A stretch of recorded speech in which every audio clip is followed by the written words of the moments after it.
Suite, la loi de Hooke. Dans le vidéo précédent, on a fait l'expérience, on a accroché la masse M, plusieurs masses M successivement, et pour chaque valeur de M, on a trouvé delta L qui est L moins L0.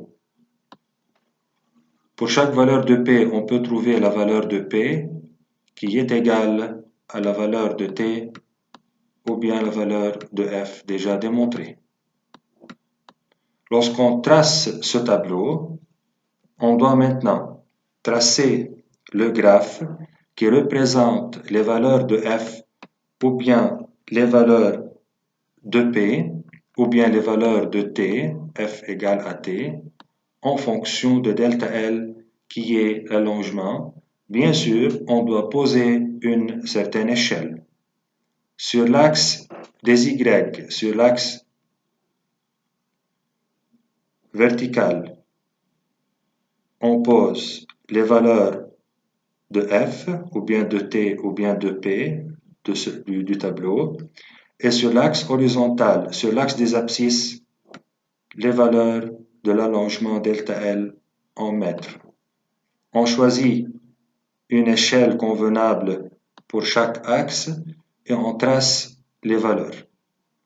Les valeurs trouvées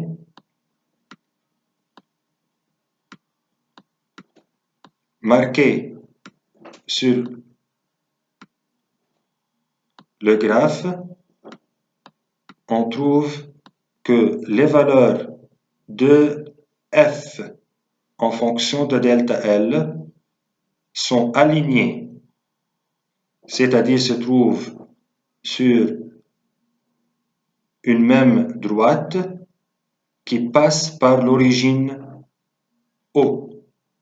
Alors, le graphique trouvé, c'est une demi-droite partant de O qui passe par O, c'est une droite croissante. C'est une droite croissante. Le graphique, alors, donnant la variation de T avec delta L, montre que la courbe obtenue est une droite, ou bien une demi-droite partant de haut, qui est croissante. Et on sait que lorsque deux grandeurs sont proportionnelles, si on les représente dans un graphique, la courbe obtenue est une droite qui passe par l'origine, puisque le graphique obtenu est une droite qui passe par l'origine, on déduit alors que F et delta L, que T et delta L sont proportionnels. Proportionnels, c'est-à-dire pour toutes les valeurs de P ou bien de T ou bien de F, si on fait P sur delta L ou bien T sur delta L ou bien F sur delta L, on obtient une certaine constante.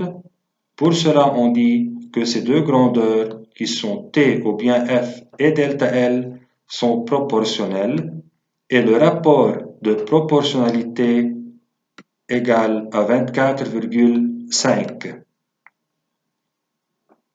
La constante de proportionnalité trouvée dans ce cas, qui est 24,5, est notée par K et s'appelle la constante de raideur du ressort. Alors, on a trouvé que P ou bien T sur delta L égale à une constante notée par K, appelée constante de raideur, qui est la constante trouvée, dans ce cas 24,5. Et si on fait extrême par extrême, moyenne par moyenne, on trouve la relation entre T, la constante K et delta L, qui est T égale à K fois delta L.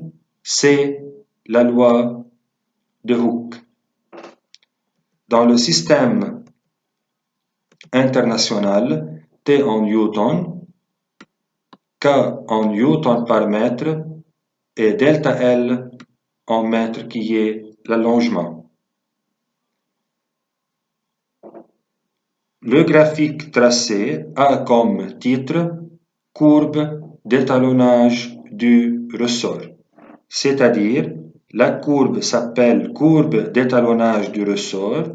On a étalonné ce ressort, c'est-à-dire d'après ce graphique, on peut trouver la valeur de f pour n'importe quelle valeur de delta L. Si on prend n'importe quelle valeur de delta L, on trace une ligne parallèle à l'axe des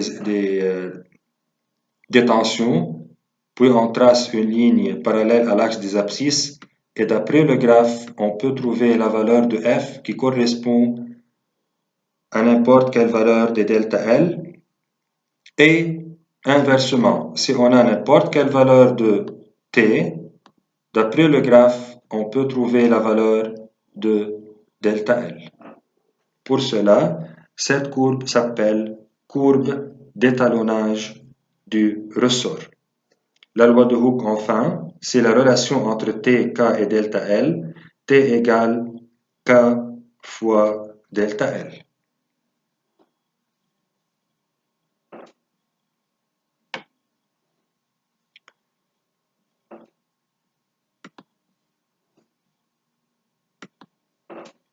Notez bien,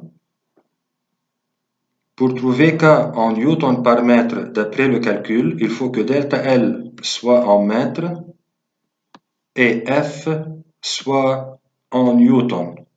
Comment faire si on a le graphique? Comment faire pour trouver la valeur de K? Vous savez, en mathématiques, une droite qui passe par l'origine a comme équation y égale a fois x. A est la pente. Ce graphique, y est représenté par f et x est représenté par delta L. Alors, pour trouver la valeur de K en newton par mètre, il suffit de calculer A, qui est la pente.